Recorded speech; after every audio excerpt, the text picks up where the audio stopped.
Invisible Wounds is an organization dedicated to positively contributing to the lives of first responders, health professionals, and their families. Last month, a conference was held in Niagara Falls, helping to decrease the stigma associated with mental health.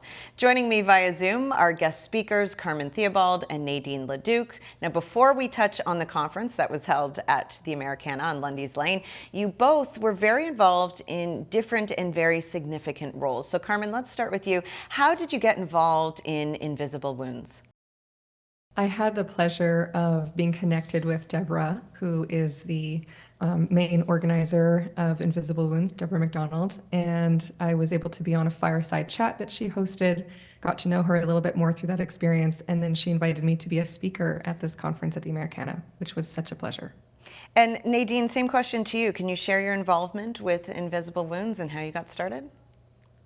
It was quite similar to Carmen, actually. I was presenting my thesis and online, and she happened to listen and really was interested in some of the findings from our research and asked that I present at the conference last year, and was lucky enough to present again this year.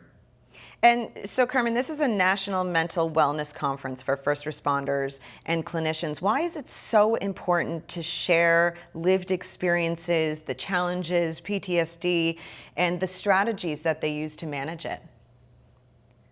I think it's incredibly important to share as much as possible, as often as possible, whether we're coming from a professional or personal lens, because there's just so many reasons why people feel like maybe there's not any hope, why maybe people feel like they don't have the stamina or they can't handle all the stigma. And so it's so important that this conversation continues to take place in all of its different forms so that people don't feel so alone, that it can be really normalized, the reactions that people have in their body and their mind and everything. And so that people can actually find those supports and resources that will help them move through it. And Nadine, wellness programs and peer support, they really are key. They're shared throughout the conference. So for people who don't necessarily know where to start, don't know where to ask for help, who to ask for help, what advice do you give? Well, you know, there's always employee assistance programs, typically with every employer, and that's a great place to start to get in touch with resources. There are usually peer support organizations, peer support programs and organizations as well, which are really meaningful. And we find that those are often more meaningful than the more clinical help, because the supporters understand.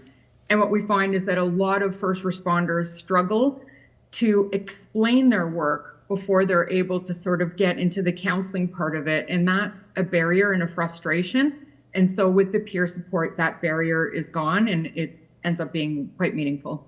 And Carmen, what impacted you the most from being a part of this conference? I would have to say what impacted me the most was really the energy of being in a room of people who are all really committed to some kind of change within the greater organizations, because there really is such a cultural component of this as well, especially when it's connected to the stigma. And when in the work that I do at Horse Sense North, working with first responders and public safety personnel of all varieties, military veterans, one of the biggest topics of challenge and discussion for individuals is that their organization actually had a lot of sanctuary trauma for them. There was a lot of compounding effect of, yes, the challenges on the road, but then also how they were treated back in a place that was supposed to be safe.